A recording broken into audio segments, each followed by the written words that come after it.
There are places on this planet where roads and railways simply shouldn't exist, where mountains rise too steep, where deserts stretch too dry, where the ground itself seems to reject the idea of a path through it, and yet, somehow, people built one anyway. Some of these routes were carved by hand, hammer and rope against solid rock, costing the lives of the very people who built them.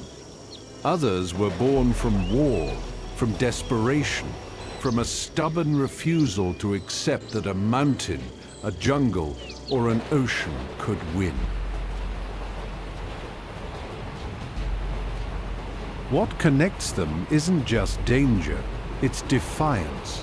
Engineering pushed to its absolute edge, communities who had no other choice, and journeys that ask everyone who takes them the same unspoken question.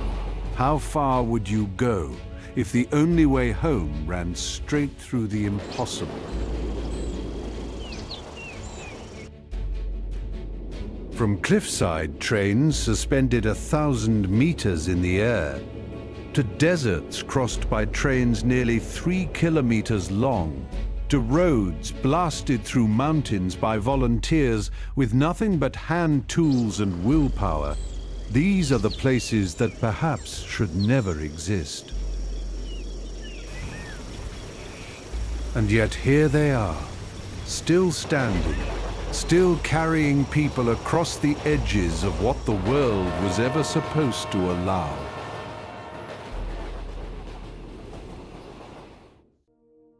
Mount Washington Cog Railway, USA. In 1852, an inventor named Sylvester Marsh nearly died on Mount Washington. Caught in a sudden storm, disoriented and freezing, he stumbled his way to a shelter near the summit and survived. But the mountain left an impression. Marsh spent the next 17 years engineering a way to make sure no one else had to climb it on foot. What he built shouldn't have worked by the railroading standards of his era.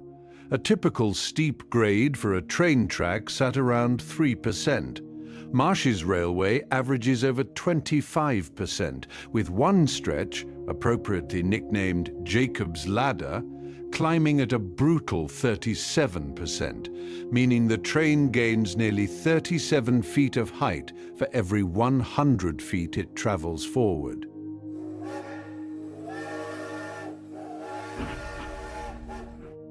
To pull that off, Marsh invented something the world hadn't seen before: a cog and rack system. Gears beneath the locomotive locking into a toothed center rail and hauling the train up, tooth by tooth, in a mechanism closer to a bicycle chain than a traditional railway.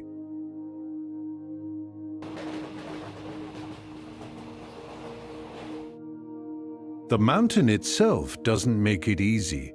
Mount Washington's summit sits in what's often called some of the worst weather on Earth.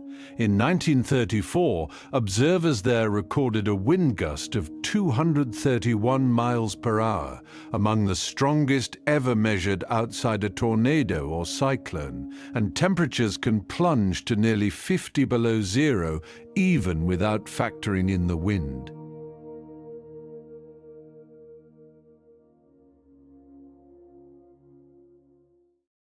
Gotek Viaduct, Myanmar. For over a century, one bridge in Myanmar's Shan state carried a reputation almost as heavy as the steel it was built from. The largest railway trestle on Earth at the moment it was finished. Trains crossing it in 1900 rode 102 meters above a gorge so deep that early visitors described the structure from below as looking like a spider's web stretched across the sky. What makes the engineering remarkable isn't just the height, it's where it happened. This wasn't built in an industrial hub with easy access to materials. The steel came by ship from the United States, unloaded and hauled inland to one of the more remote corners of colonial Burma, assembled piece by piece over a gorge that nature had already cut too wide and too deep for any easy crossing. For decades, the ride across became the whole reason people boarded the Mandalay-Lashio line at all, a slow train easing out over open trusswork, girders visible beneath the floor, forested cliffs falling away on either side with nothing hidden from view. But the danger here was never really about the drop. In recent years, armed conflict in the region has repeatedly put this exact stretch of railway in the crossfire. And in August 2025, the viaduct itself was struck and damaged during fighting nearby, silencing a rail line that had survived largely intact for 125 years. It was only months later, according to state media, that repairs brought it back into service. A bridge once celebrated purely for its engineering, now carrying a second story alongside the first, one about what it means for a landmark to keep surviving the era it happens to exist in. FCAB Railway, Chile and Bolivia. Some railways survive because of what they carry. The FCAB survives because of a war that almost stopped it from existing at all. Built starting in 1873 through the Atacama, the driest desert on the planet, this line was never really about passengers. It was built to move nitrate and copper out of some of the most hostile terrain in South America, and it's been doing exactly that for over 150 years. The numbers alone explain the danger. At its highest point, the track climbs to nearly 4,815 meters, for a time the highest railway on Earth, meaning crews and cargo alike operate in air so thin it affects judgment, breathing, even basic machine performance at altitude. Then there's the desert itself. Some stretches of the Atacama go decades without recordable rainfall, forcing the original builders to construct an entire separate infrastructure just to keep the railway alive. Pipelines and reservoirs hauling water down from distant Andean sources, because without them, neither the trains nor the workers who ran them could survive out here. War almost erased the whole project. In 1879, a dispute partly rooted in taxes levied against this very railway helped trigger the War of the Pacific between Chile, Peru, and Bolivia, a conflict that redrew borders and briefly threw the line's ownership into chaos before British interests took control and pushed the tracks further into Bolivia. What's remarkable isn't just that it was built, it's that it's still running. Freight trains still climb these same grades today, still cross the same waterless plains, hauling copper ore down from mines that couldn't function without a railway most of the world has never heard of. The Maze District Roads, USA. The National Park Service calls it, without much exaggeration, the most remote district in any national park in the lower 48 states. Tucked inside Utah's canyonlands, the maze earned its name honestly, a 30-square-mile tangle of interlocking canyons where trails dead-end without warning and one sandstone corridor looks identical to the next. Reaching it isn't a drive so much as an expedition. The Colorado and Green Rivers cut off easy access from 3 directions, forcing visitors on punishing detours of several hours just to reach the district boundary. And once inside, Four-wheel drive roads are so rough and technical that vehicles rarely exceed a walking pace. There's nothing out here to catch you if something goes wrong. No gas stations, no cell service, no water sources to rely on. Every gallon has to be hauled in, and every mechanical failure has to be solved by the people who caused it, because towing isn't a realistic option this far from anywhere. Backpacker magazine once ranked hiking here among the most dangerous trails in the country, precisely because rescue can take days to arrive if someone gets lost or injured in the maze of dry washes and blind canyon walls. And yet, remarkably, the district has no recorded fatalities, a testament less to safety than to how seriously the people who attempt it tend to take the warnings. Only a couple thousand visitors make it into the maze each year, a number kept small by permits, distance, and difficulty alike, proof that some of America's wildest terrain doesn't need cliffs or altitude to feel dangerous. Sometimes all it takes is being far enough from anyone who could help.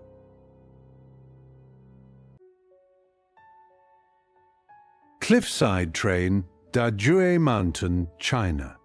Somewhere in Jiangxi province, an electric train runs a route that shouldn't feel possible from the inside of a passenger car. Over a third of its 13-kilometer track clings directly to a sheer rock face, suspended nearly 1,200 meters above the valley floor. There are no tunnels to hide the drop, no walls to soften the view. Riders sit inches from open air, the cliff wall brushing past on one side while canyons, cloud seas, and forest canopy unfold on the other, an engineering choice that turns every window into a vertical drop.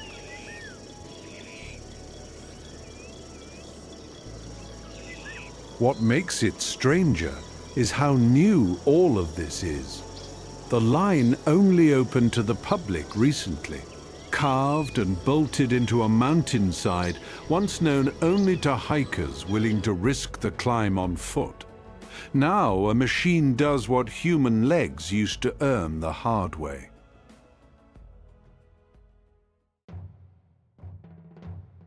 Iron ore train, Mauritania. Somewhere out in the Sahara, a train passes that takes several minutes just to finish going by, not because it's moving slowly, but because it's nearly 3 kilometers long. With over 200 cars hauled by multiple locomotives, this is, by most measures, the longest train on Earth. Its purpose has nothing to do with people. Since 1963, this single track has existed for one reason: hauling iron ore 704 kilometers from the mines at Zouera, deep in the desert interior, to the port of Nouadhibou on the Atlantic coast. A journey that can stretch past 20 hours across some of the most unforgiving terrain on the planet. And yet, people ride it anyway. There's no passenger comfort built into this train, no seats, no facilities, nothing designed for a human body. Locals and the occasional traveler climb onto the empty ore cars or perch on top of the loaded iron, exposed to Saharan sun by day and brutal cold by night, riding for free across a landscape with almost no other way through.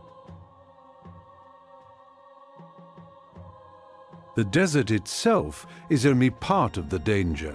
Sandstorms can reduce visibility to nothing in minutes, and the line runs disturbingly close to the disputed territory of Western Sahara, a border tense enough that in the 1970s, militia attacks on this very railway helped destabilize an entire government.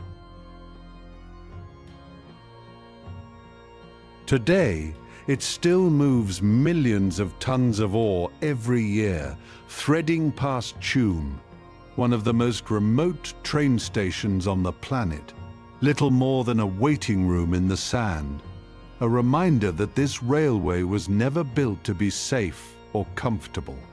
It was built to survive the desert long enough to matter.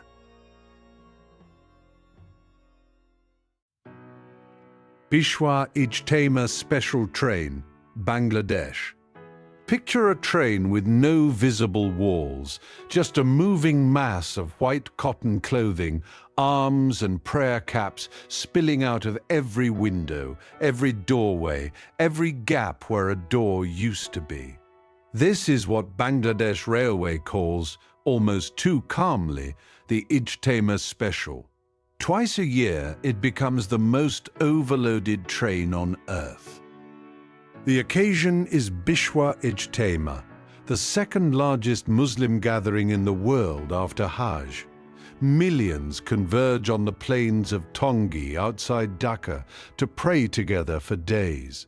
And when it ends, all of them need to go home at once. The railway simply cannot keep up.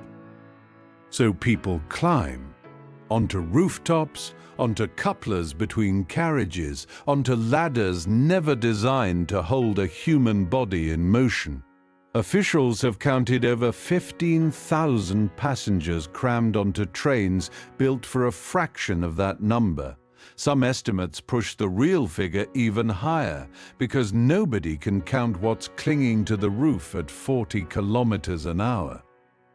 There are no safety briefings here, no seat belts, no doors that close. A low bridge, a sudden jolt, a moment of sleep at the wrong second, any of these has been enough to kill in past years, and everyone boarding knows it.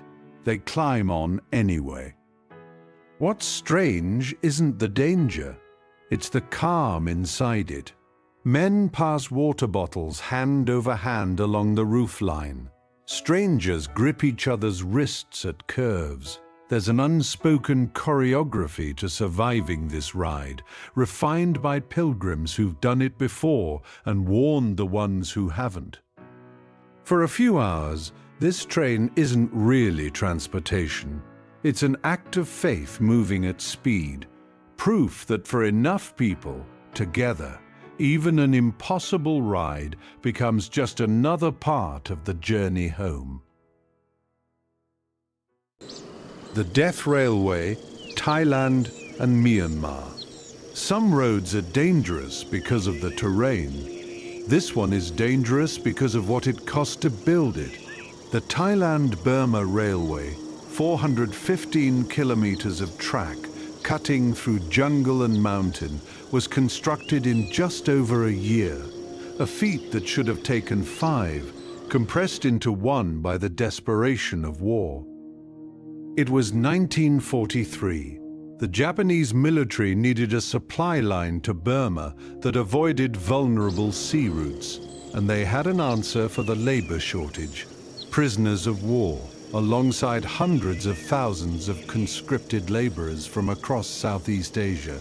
Together, they were driven to build through some of the harshest terrain in the region, with hand tools, under armed guard, on starvation rations. The human cost is what gave the line its name. An estimated 90,000 civilian laborers and over 12,000 Allied prisoners of war died during construction, from disease, exhaustion, and brutality, meaning roughly 1 life was lost for every few meters of track laid. The engineering itself was almost impossible for its time. Workers carved through solid rock at places like Hellfire Pass, using little more than picks and dynamite, working by torchlight through the night to meet deadlines that ignored the terrain entirely, let alone the people breaking their bodies against it. Much of the original line no longer exists, reclaimed by jungle or dismantled after the war. But sections still operate today, most famously across the bridge on the River Kwai, carrying tourists over the same water where so many did not survive to see the railway finished. Salt train, Lake Baskunchak, Russia. There's a train in southern Russia that doesn't just run near water, it runs directly into it. Lake Baskunchak, a hypersaline lake in Astrakhan Oblast, is so saturated with salt that a human body floats on its surface without effort, and parts of it are solid enough to walk across. And straight through this brine, tracks disappear into the lake itself. This isn't a design flaw, it's the entire point.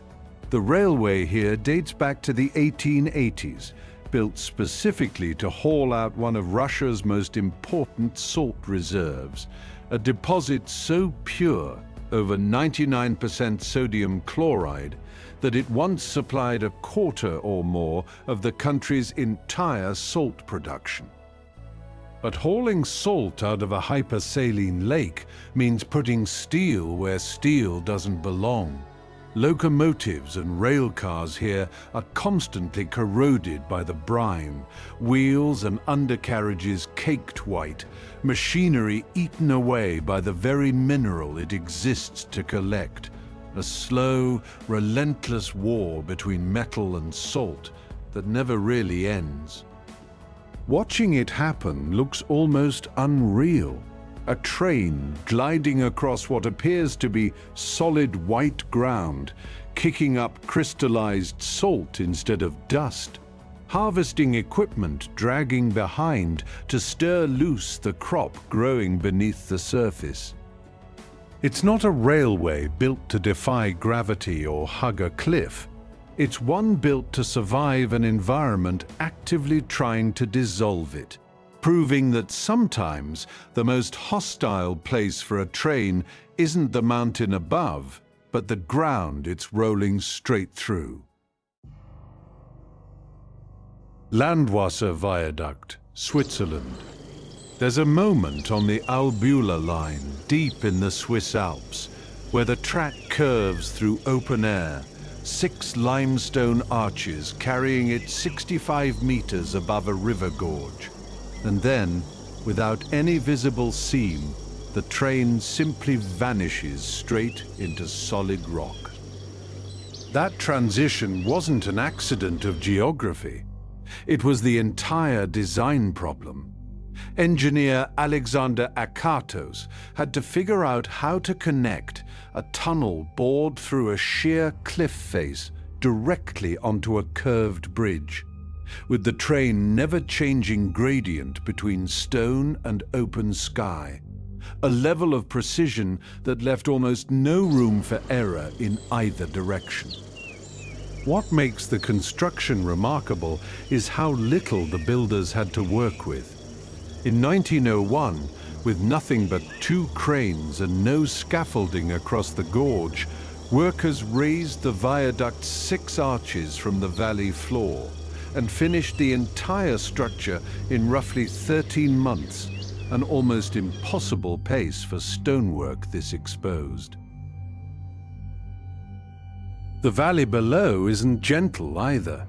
The Landwasser River carved a gorge steep and unstable enough that engineers surveyed multiple alternative crossing points before settling here, judging the rock stable enough to hold century-old masonry against alpine winters, floods, and a curve radius tight enough to challenge any train that crosses it. Today, dozens of trains a day still take that same curve into the tunnel mouth, the Glacier Express and Bernina Express among them, carrying tourists across a bridge that remains, over 100 years later, one of the most photographed rail crossings on Earth, precisely because it still looks like it shouldn't be possible. Konkan Railway, India. Engineers who studied the west coast of India before this railway existed had a simple conclusion: it couldn't be built. The Arabian Sea pressed in on one side, the Western Ghats rose sharply on the other, and the land between changed character every few kilometers. Volcanic rock giving way to swamp, then jungle, then loose sand, with almost nowhere flat enough to lay track. They built it anyway. Roughly 740 kilometers of railway, stitched together with more than 2,000 bridges and over 90 tunnels, a ratio so dense that for long stretches the train barely touches open ground, ducking from one carved tunnel straight onto a viaduct, then straight into the next mountain. One of those crossings, the Panval Nadi Viaduct, still ranks among the tallest railway bridges in Asia. Pillars rising taller than some of India's most famous monuments, holding up a single line of track suspended between two hills, with nothing but engineering standing between the train and the gorge below.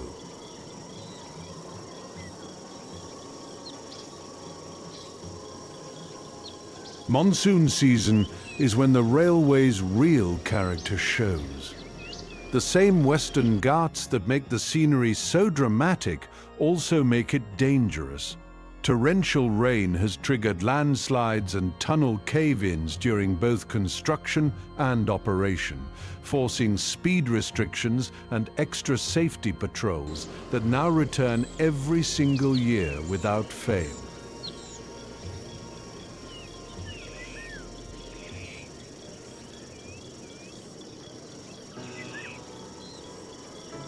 Rohtang Pass, India. The name itself is a warning.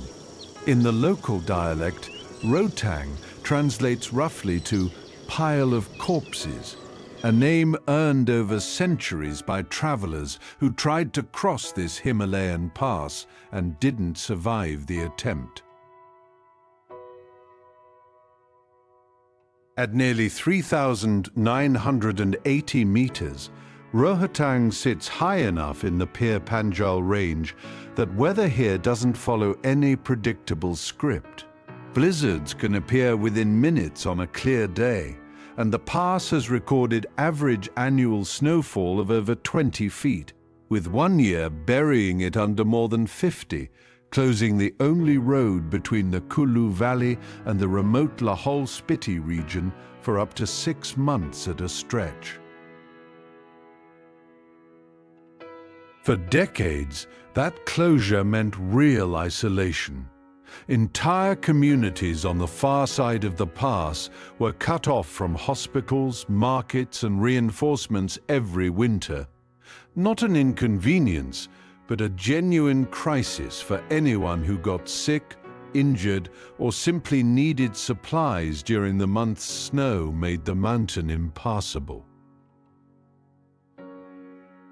The solution took over 2 decades to build. Engineers spent years drilling a tunnel directly beneath the pass, through solid rock at nearly 3,000 meters in freezing temperatures that made every stage of construction its own kind of battle against the mountain. When the Atal Tunnel finally opened in 2020, stretching over 9 kilometers underground, it did something Rohtang Pass itself had never allowed.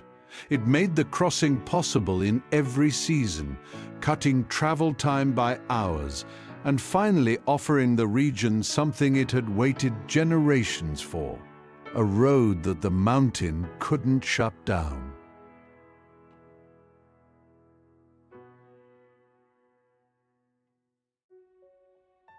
Pamban Bridge, India. In December 1964, a cyclone tore across the Palk Strait and erased an entire village. Dhanushkodi, once a thriving town at the tip of Pamban Island, was flattened in a single night. and the storm nearly took the bridge beside it too, the only rail link connecting the island to mainland India. That original bridge had opened 50 years earlier in 1914, becoming India's first sea bridge and one of the most exposed pieces of railway infrastructure in the country. It crossed water in what's been called the second most corrosive marine environment on Earth, after Florida. Salt air and relentless humidity eating away at steel that had to be constantly maintained just to keep functioning. The 1964 cyclone should have ended it. Instead, a young engineer named E. Sridharan, later famous across India as the Metro Man, led a team that rebuilt the shattered structure in just 46 days, restoring a lifeline that pilgrims, traders, and villagers depended on completely, since for decades this bridge was the only surface connection to Rameswaram at all. But time did what the storm couldn't. By 2022, corrosion had weakened the bridge's lifting span so severely that Indian Railways suspended all rail traffic permanently, ending 108 years of service on a structure that had survived one of the worst cyclones in the region's history, only to be defeated by decades of salt. Its replacement opened in April 2025. A vertical lift bridge engineered specifically to outlast its predecessor's greatest weakness, rated to withstand winds even fiercer than the storm that once devastated this coastline. It's a fitting kind of monument, a new bridge built not just to cross the strait, but to finally out-survive the ocean that destroyed the one before it.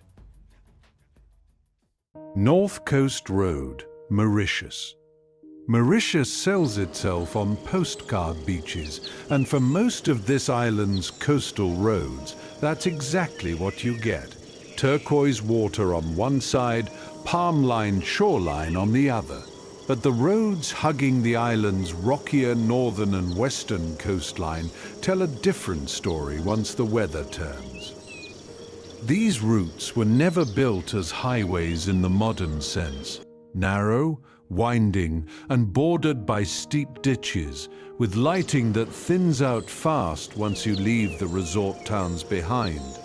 Locals know the shortcuts and drive them accordingly, which leaves visitors navigating blind curves against traffic that isn't slowing down for anyone. Then the Indian Ocean sends its own reminder. Tropical storms can turn a normal drive into a crawl in minutes. Heavy rain flooding low sections of road, branches and debris scattered across blind corners, visibility collapsing behind a windshield that can't keep up with the downpour. Guardrails are inconsistent at best. In places where the road presses close to cliffs or drainage channels, there's often nothing between the tarmac and the drop beside it. A gap in infrastructure common across the island's rural roads, where budget and geography haven't quite caught up with tourism's growth. It's not a road famous for one dramatic feature. No single cliff or hairpin turn defines it. It's dangerous in a quieter way. Narrow lanes, sudden weather, and coastline that was shaped for beauty, not for the traffic now finding its way along every mile of it. $1 Million Highway, Colorado. Nobody agrees on exactly where the name came from. Some say the gravel used to pave it in the 1880s was laced with $1 million in gold ore. Others say that was just the construction cost, adjusted for how insane the terrain was.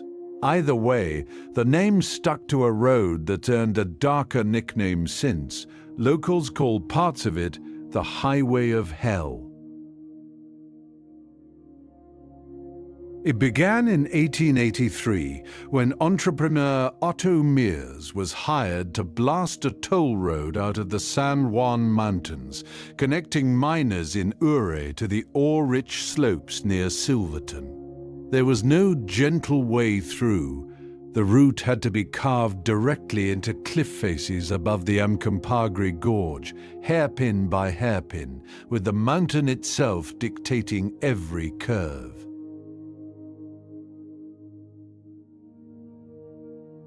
More than a century later, the road still carries one deliberate flaw.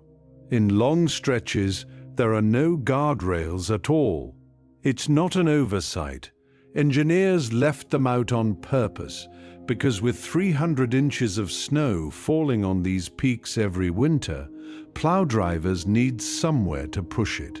A guardrail here doesn't protect you, it just gives the snow nowhere to go.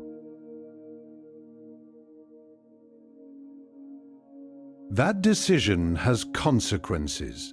Since the early 1990s, official counts put the death toll on this stretch at well over 400, a number that climbs with every icy hairpin turn. Every driver who leans too far toward the edge trying to catch a photo of the view, every winter storm that turns a narrow mountain road into something closer to a coin flip. And still, it remains one of the most beloved scenic drives in the country. Abandoned mining towns line the route, mountain peaks rise on every side, and thousands of drivers take the same 25 miles every year, fully aware that the road offering them the view is the same one that's never quite let them forget what's waiting just past the edge of the asphalt.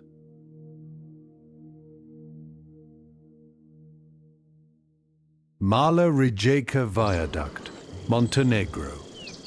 For decades, one number defined this bridge before anyone even mentioned its view. 198 meters above the valley floor, making it, for years, the tallest railway viaduct on the planet. It carries the Belgrade Bar line across a canyon so steep that engineers had almost no flat ground to work with.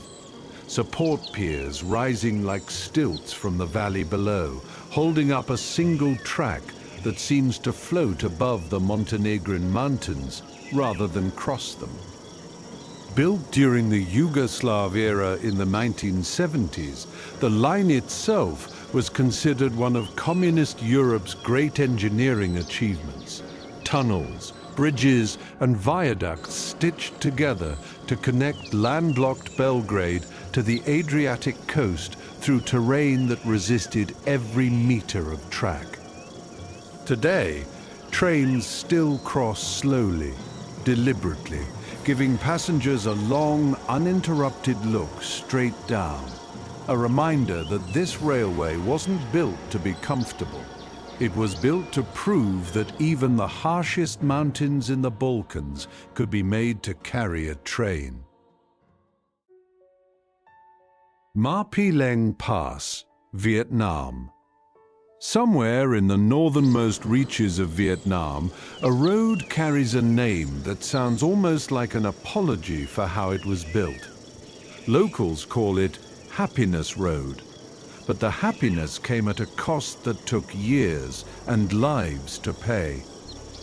Construction began in 1959, when Vietnam's government decided this remote plateau needed a real road, not just walking trails and horse tracks. What they didn't have was machinery. Over 1,300 volunteers, teenagers and young adults from 16 different ethnic groups, arrived with little more than hammers, crowbars and hand tools, prepared to carve a highway out of solid limestone mountains by hand. The worst stretch, 21 kilometers over the Ma Pileng Pass itself, took nearly 2 years alone. A specially selected team, nicknamed the Group of Sacrifice, spent almost a year just preparing the cliff face before construction could even begin. Men suspending themselves by rope against sheer rock, opening the mountain one hand-dug section at a time, fully aware of what the job could cost them. It cost 14 of them their lives. Their names are honored today at a monument near Mayo Vac, a quiet tribute to the ones who didn't survive 6 years of hammering, blasting, and hauling stone above a canyon deep enough to swallow the effort whole. What they left behind is now considered the king of Vietnamese mountain passes. Narrow enough that two vehicles barely pass each other, carved directly above the Ho Quay River Gorge, with drops of hundreds of meters framing some of the most striking canyon views in Southeast Asia. Riders on the Ha Giang Loop today chase this exact stretch of road for the thrill of it. The same cliffs, the same hairpins, the same impossible views, rarely pausing to consider that every meter beneath their wheels was placed there by hand, by people who had never seen a road built before, and built one anyway.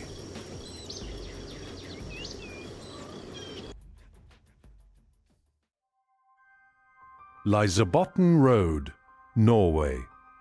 Before 1984, there was exactly one way to reach the village of Lysebotn, by boat.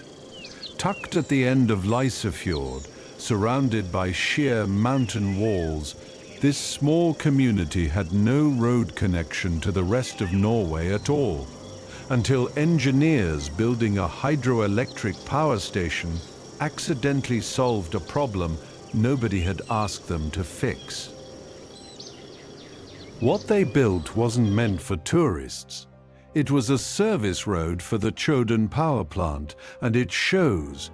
The descent from the mountaintop to the fjord below unwinds through 27 hairpin turns in rapid succession, dropping nearly 1,000 meters in a series of switchbacks so tight that drivers rarely get out of first or second gear. And the road saves its strangest move for last. After the final hairpin, drivers plunge into a tunnel bored straight through the mountain's base, one that twists through roughly 180 degrees inside the rock, meaning you enter driving one direction and exit driving almost the opposite way, completely blind to daylight until it reappears without warning. The road stays narrow enough in places that two vehicles can't pass. Drivers have to time their approach, pull into designated points, and wait their turn on blind curves with a mountainside on one side and open fjord air on the other. It's paved, but paving doesn't fix geometry built for construction trucks, not sightseeing traffic. Even now, nature still dictates the calendar.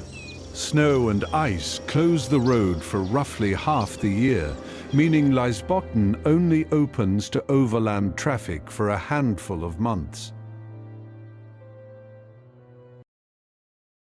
Hanoi Train Street, Vietnam. There's a neighborhood in Hanoi's Old Quarter where the railway isn't beside people's homes. It runs through them, close enough that laundry lines, cafe awnings, and doorsteps sit less than a meter from the rails. Locals simply call it Train Street, and for decades, that closeness was just ordinary life. The tracks predate most of what's grown up around them, laid down during the French colonial era last century, long before cafes and guest houses packed in on either side. Over time, the railway didn't get rerouted. The neighborhood just learned to live around it, chair legs and flower pots pulled in each time a train approached. Several times a day, a warning horn sounds, and the street performs a practiced ritual. Vendors scoop tables inside, children get pulled back from the edge, and everyone presses flat against walls and door frames as a train barrels through at arm's length, engines loud enough to rattle teacups still sitting on counters. In recent years, the street's strange intimacy turned it into a tourist attraction. Visitors crowding in for the photo of a train passing within touching distance, sipping coffee at railside cafes built almost on top of the tracks. Authorities have opened and shut access more than once over safety concerns, caught between protecting a beloved curiosity and preventing the crowd itself from becoming the danger.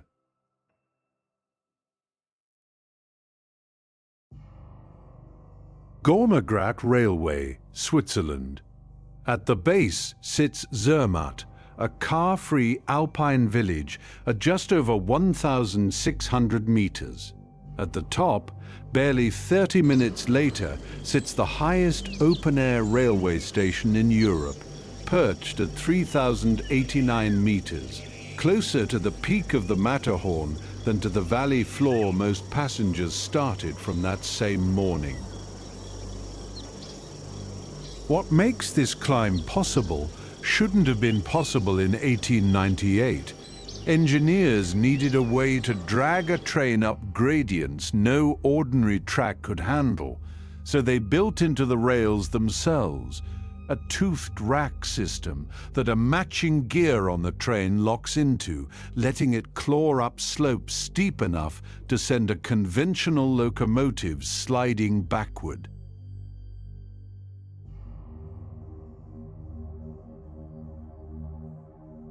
They finished the entire line in just 2 years, becoming the first fully electric rack railway ever built in Switzerland. And somehow, over a century later, it's still the oldest one of its kind, still running anywhere in the world. The mountain doesn't make it easy on the machine. Nearly 1,500 meters of elevation gain happen in that single half-hour ride, cutting through forest, then alpine pasture, then bare rock and snow, with the train's open-air cars leaving nothing but glass and cold air between passengers and the drop outside. Weather at the summit can turn in minutes. Clear skies giving way to whiteout wind that batters the exposed platform at the top, a place surrounded by 29 peaks over 4,000 meters and glaciers that never fully leave, even in August.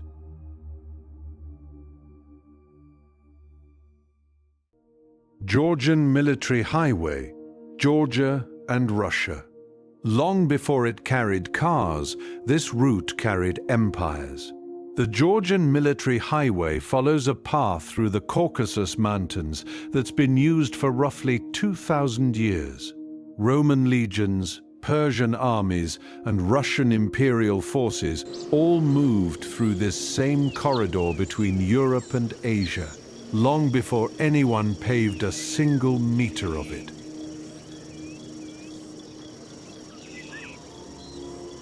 The road's modern name comes from the 18th century, when Russian military engineers formalized the route to move troops and supplies into the Caucasus. But formalizing didn't mean taming it. The highway climbs to the Javeri Pass at over 2,300 meters, threading through the Darial Gorge, a canyon so narrow and steep that ancient writers described it as one of the gates of the world, a place where the mountains themselves seem to close in on the road. Winter turns the pass into something closer to a gauntlet. Avalanches regularly bury sections of the highway, sometimes for days, stranding trucks in convoys that stretch for kilometers while crews work to dig through. It's not unusual for the road to close entirely for stretches at a time, cutting off the only major land link between Russia and Georgia. Landslides add another layer of unpredictability.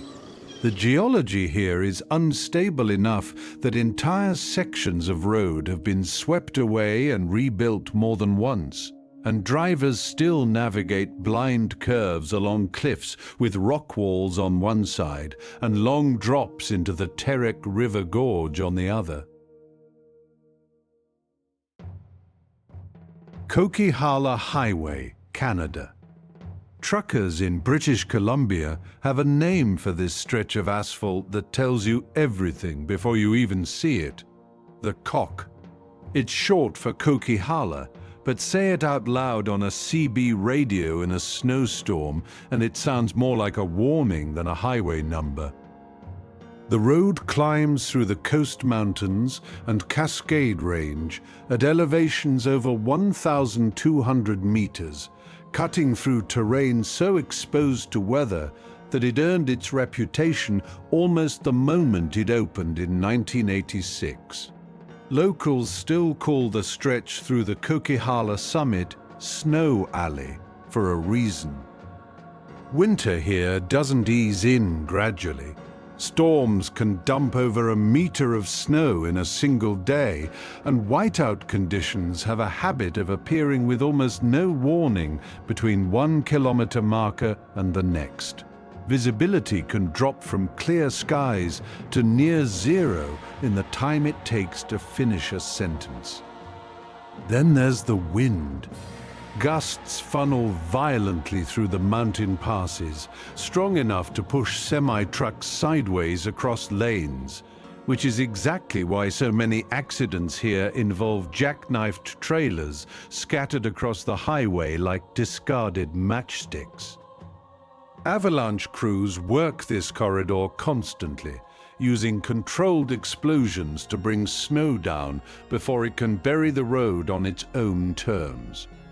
Even so, closures happen routinely, sometimes for hours, sometimes for days, leaving convoys of trucks parked bumper to bumper, engines idling, waiting for the mountain to calm down. Col de Liseran, France. Ask any cyclist who's suffered through the Tour de France what the hardest climb in the race is, and Col de Liseran comes up more than almost any other name. At 2,764 meters, it's the highest paved pass in the Alps, a title earned through decades of switchbacks that punish legs and engines alike.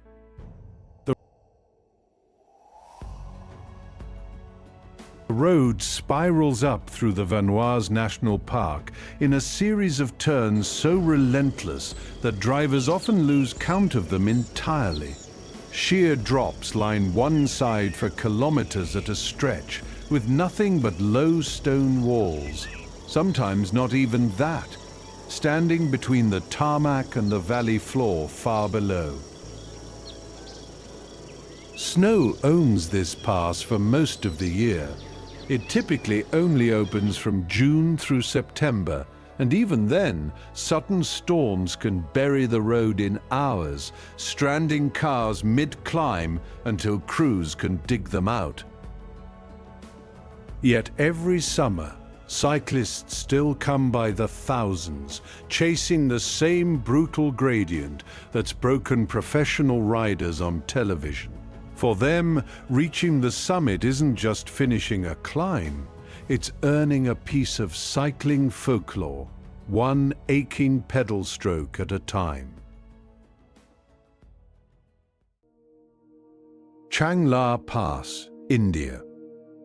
At 5,360 meters above sea level, Changla isn't just a mountain pass. It's one of the highest motorable roads on Earth, and the air here holds barely half the oxygen your lungs are used to. Drivers reach it gasping, sometimes reaching for oxygen canisters kept in the car for exactly this moment. The road itself is a narrow, unpaved gash cut into the Ladakh range, connecting Leh to the glacial lakes of Pangong Tso beyond. For most of the year, it's buried under snow and ice, and even in the short window it opens, black ice can appear without warning on curves with no barrier and no room for error.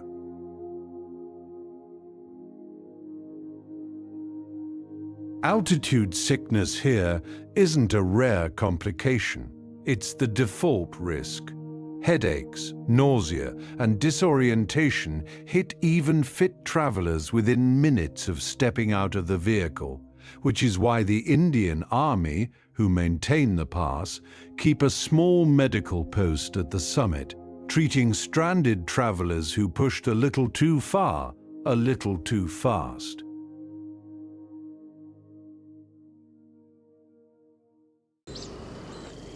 Captain Cook Highway, Australia. There's a stretch of road in far north Queensland where two of the planet's most extraordinary ecosystems sit closer together than almost anywhere else on Earth. To one side, the Great Barrier Reef stretches toward the horizon. To the other, the Daintree rainforest, one of the oldest continuously surviving rainforests on the planet, rises straight up from the coastline. Between them runs the Captain Cook Highway. The views have made it famous. Travel shows call it one of the most beautiful drives in the world, and for long stretches that reputation holds up. Turquoise water on one side, dense green canopy on the other. But the same geography that makes it stunning is what makes it unforgiving. The road hugs cliffs carved directly into the coastline, with tight, blind curves that give drivers almost no warning before a hairpin bend appears. There's often no shoulder to correct a mistake on, just rock face on one side and a drop toward the sea on the other. Then there's the weather. Tropical downpours can arrive with almost no warning, turning visibility to near zero in minutes and sending runoff sheeting across the asphalt. Flash flooding has closed sections of the highway entirely, stranding drivers between the mountains and the water with nowhere to safely pull over and wait it out. And the rainforest isn't just scenery. It's alive in ways that matter for anyone behind the wheel. Cassowaries, one of the most dangerous birds on Earth, sometimes wander onto the tarmac. So do tree kangaroos, snakes, and other wildlife that call the Daintree home, unbothered by the fact that a two-lane highway now cuts through their territory. It's a road that asks something unusual of the people who drive it. To take in one of the most breathtaking coastlines on the planet, while never once looking away from the curve directly ahead. Bayburt Off-Road, Turkey. There's a road in northeastern Turkey that doesn't appear on most maps with any warning label, and maybe it should.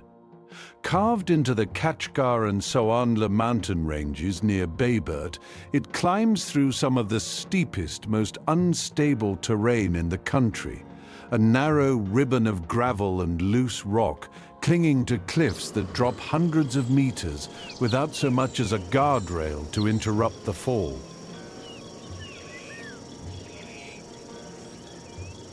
Locals call sections of it simply the Pass, as if giving it a fuller name might invite bad luck. Shepherds have used these routes for generations to move livestock between highland pastures, long before anyone thought to widen them for vehicles. What was once a footpath for goats became, almost by accident, a road for trucks. In summer, the danger hides in plain sight. Fog rolls in fast off the peaks, swallowing hairpin turns seconds before a driver reaches them. In spring, meltwater turns the surface into something closer to wet clay than road. Tires spin, gravel gives way, and there's nowhere to correct a mistake except air. Off-road enthusiasts now travel from across Turkey and beyond specifically to attempt it, treating the route less like transportation and more like a rite of passage. Convoys of modified 4x4s inch along the same paths once walked by shepherds and their flocks, engines straining against grades that regular cars simply cannot survive.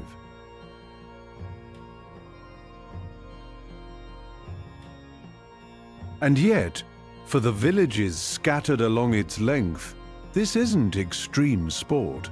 It's the only way home. Ambulances, school runs, wedding processions, all of it moves along the same crumbling edge, season after season, because the mountains never left them another option.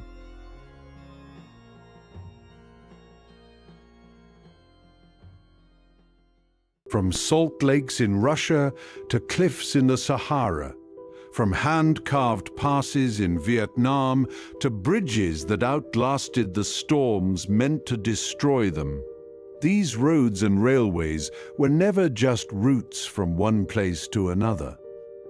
They're proof of what people will build when there's no other way through, and what they'll keep using, generation after generation, even when the danger never really goes away. If you made it this far, you've just traveled further than most people ever will without leaving their seat. Thanks for watching.